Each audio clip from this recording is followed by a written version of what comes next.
What's up guys, Shockwave640 here, and today we're taking a look at the high-grade GOUF Custom. And here is the GOUF Customs instructions. This is from Mobile Suit Gundam, the 08th MS team. He is one of the members of it. I don't remember who the pilot was, but there's some information about it if you wish to look at that. There's a nice painted picture of the GOUF itself. High-grade 1 to 1/44th scale, of course. This model is by Bandai, none other than Bandai. There are some pictures and some things that it can do. Instructions, as always, go to mech9.com if you wish to look at the instructions in further detail. And then you got some more things and some more stuff. And there is that. Let's set the GOUF off to the side. We will take a look at the box. We got the front of the box with a very nice painted picture of the GOUF Custom itself right there. You've got him holding a sword. You got another GOUF Custom there on the back. As you can see, MS-07B 3 GOUF Custom. A principality of Xeon ground battle type mobile suit. Of course, this is an official Gundam product, made in 2010, of course by Bandai. You can see high grade Universal Century, illustrated by Coma, whoever that is. Gundam number 117. They've got some stuff they can do right here. 1,600 yen, so about 16 bucks. And they got another picture of it. And then you got the back, a little bio if you can read that. And I'm assuming that's the pilot. And then you can see a scene from the anime itself. And there you go. That is the GOUF Customs box. So setting that down, let's bring the GOUF in and let's do some size comparisons. As you do know, this is a GOUF, as I've said it a couple of times. Very cool model kit. I do quite like it. I only have one other GOUF to compare them to, which of course is the GOUF prototype, because I don't have the standard high-grade GOUF and it's really bad, so I don't plan on getting it anytime soon, unless they do a Gundam Revive version of it, which I don't believe they have. I think this is probably the closest that they've gotten to that. But I don't have any Zaku's to compare it to because I just don't own any Zaku's. I would like the Gundam Revive version of that, but I haven't gotten it yet. But so there you can see they're pretty much exactly the same height. Here he is with another member of the 08th MS team, the AC guy, or the 08th AC guy, which is the one that's missing its arm. There you can see the 08th AC guy. Of course, a little bit taller at the dome of his head. Here it is with the high-grade Unicorn Gundam, who towers over him. There you've got that. And here he is with a recent figure, Titan's Return Hardhead. Here we've got Titan's Return Hardhead and Fioros. You can see how big they are. Hardhead stands a little bit taller, but these high-grade models are all roughly deluxe class sized.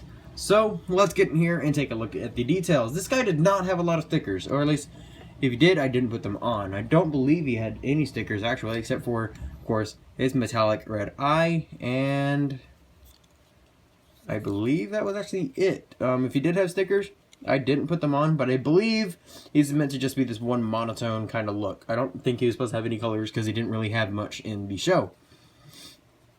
But color-wise, he does have this nice sand blue color. He has the metallic red for his eye. He has this like dark grayish brown color that's a little bit metallic. You can barely see.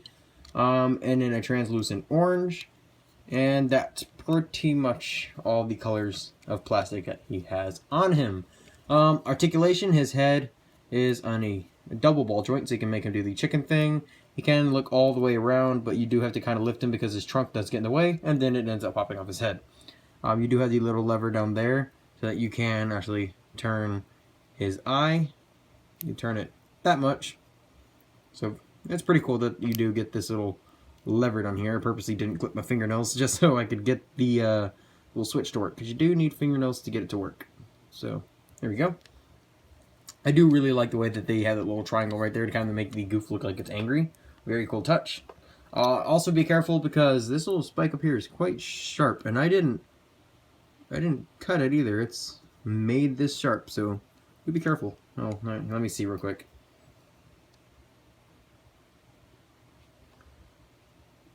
No, I cut it. Never mind. Okay, it will have like a little flag on the end of that. But I cut mine and it's quite sharp now, so these spikes, not really. I mean, they're a little bit sharp if you actually put pressure on them, but they're not really all that sharp. Articulation, continuing that, his head's on a ball joint as you saw. His shoulder pads are on a little hinge by themselves, and a hinge that can go out to accommodate movement. His arms are on a ball joint, so you can get all kinds of movement there.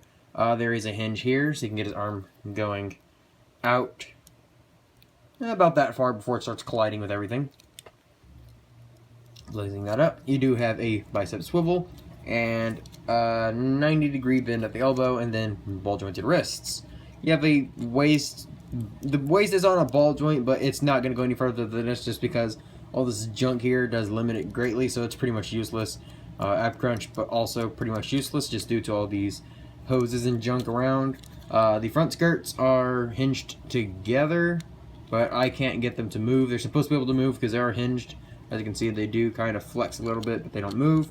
And then these little side skirts here are on a little hinge. The legs will go that far out, which is not the greatest, but a lot better than some. The legs will go that far forward. Not the best, but still. And that far backwards, which is, it could be better, but the back skirts never move on the high grade kits. Except for the Sinanju. That's probably the only one. You do have a double jointed knee. You can see how cool that looks. And then you have a hinge here at the base of the foot and a ball joint so you can get some nice wiggly waggly. And you have the little flip flop joint that the high grade GM2 had. So you can see a little flip flopping action, which does help for kneeling poses and such.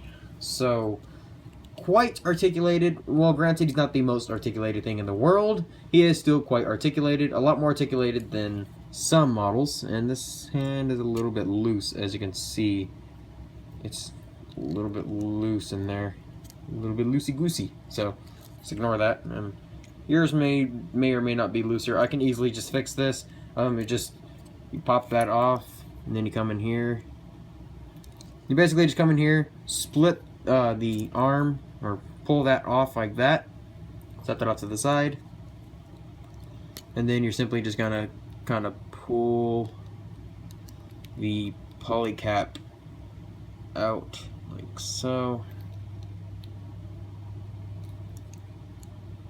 Pull the polycap out, which can be quite difficult. Here, let me finish disassembling the arm. Sorry it's taking so long to do. It's kind of annoying that his hand's all floppy like that.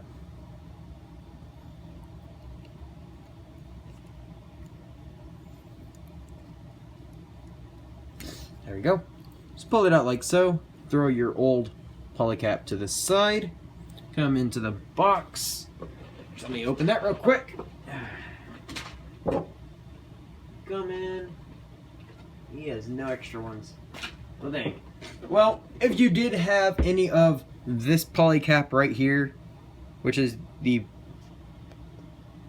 ball joint end and the little pinhole and the ridges on the side, you could just simply go in and switch it around, but this guy doesn't come with any extra ones. Or if he did, I don't have them anymore, so that's kind of a bummer, but oh well, what are you gonna do? Anyways, I do have to continue this review because my phone is about to die, so I'm gonna put it all back together. Plop the hand back in. There we go. So there you have the GOUF, like so. Continuing, accessories. Hands, he comes with this open palmed hand right here, and he does come with 2 holding hands, which we are going to need for this side and the other side. So let me go ahead, get those on. The hands that he had on right now are just closed fists for punching poses, if you wanted to do that, or if you just wanted a static pose. Not exactly sure what this hand's for. You could kind of wrap it under the barrel of his minigun, but I don't really see much of a purpose for it, but hey. Now accessories. As you can see on this arm, there's that little gray plug. And he comes with this long wire with this little hook at the end, which you just swap that out and plug it in. I'm not going to do it, but you basically get the gist of it. It's like a electrocuting probe thing, much like the GOUF prototype had, his little whip. So it's basically like that. Now the accessories. So first accessory is this handgun, which is very much similar to the gun that all the GOUFs have. It's got a little posable scoped thumb right there, and then the finger guns are just static, and it's pretty cool. It does just peg on using this tab right here, going into that little slot, which you just tab on like so. Give it a little squeeze, and there you have the GOUF with his little machine gun. Pretty cool.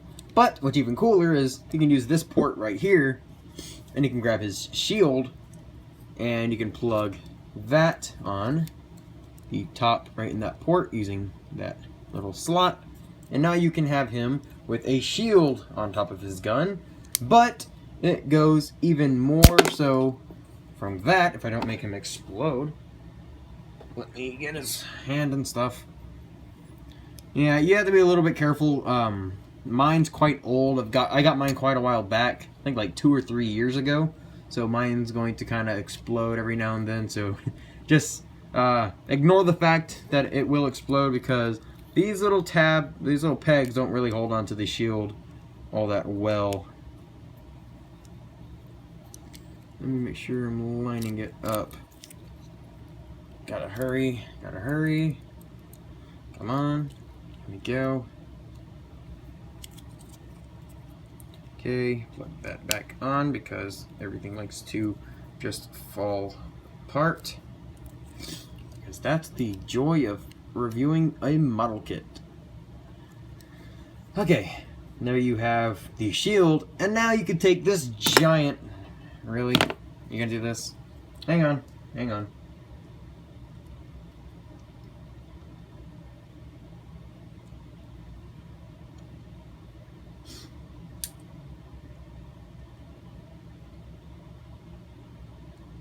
Okay, there you go. Take this giant cannon right here, and this is just going to... You know what, I'm not even going to bother making it go into his hand. It just slides onto the shield, like so. And then, you know what, I'm just going to pull his hand off because I don't really have the time to do this, but you just make him hold this little handle right in there. And there you have him with the big Gatling gun. And then you take this little piece right here and slide it on the shield like so.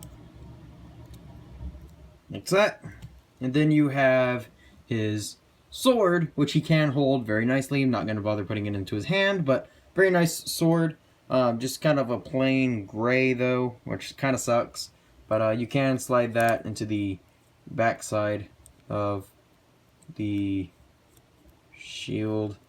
You're not going in.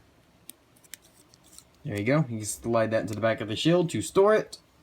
And there you have his giant BFG, which is a minigun. The machine gun right in there that's going to only be shooting at the middle finger, I'm assuming. And then you have this little scope you can move around as you please. And also forgot to mention, there's like a little flap on the gun that kind of wiggles too, but I don't know where it is. Oh, well, there's a little flap on the gun that moves too for some odd reason. But last thing I wanted to point out is you can see on the armpit here, see those two little tabs and that little tab right there. They can interlock like so. So that way he can hold up the gun without having to worry about the ball joint in his shoulder getting loose. Also, another point of articulation I didn't mention is the shoulders do go in and out on that hinge. So you can have him posed using the BFG without having to worry about losing the structure in the joints. So this was the GOUF custom from the anime. Sorry, I got a little bit rushed here, but my phone is about to die, and I'm about to run out of time because it gets hard to upload videos whenever they're 20 minutes long. But this is only 14 minutes long so far, so there you go, guys. Highly recommend this figure. He's a great figure. I do quite like him. He was fun to build, really fun to build. He looks simple, but his build is satisfying. So Gonna set him off to the side. Now let's do the voting. As always, there's an eye up there at the top, and you can vote for the high grade Gundam Iron-Blooded Orphans Gray's Kai, the high grade Gundam Build Fighters Tri-Burning Gundam, or the Funko Foxy action figure. So, eye up at the top, you can get Funko Foxy, HGBF, Tri-Burning Gundam, or the HG Iron-Blooded Orphans Gray's Kai. So guys, I am Shockwave640, and this was the GOUF Custom, and I will be seeing you later, guys. Peace!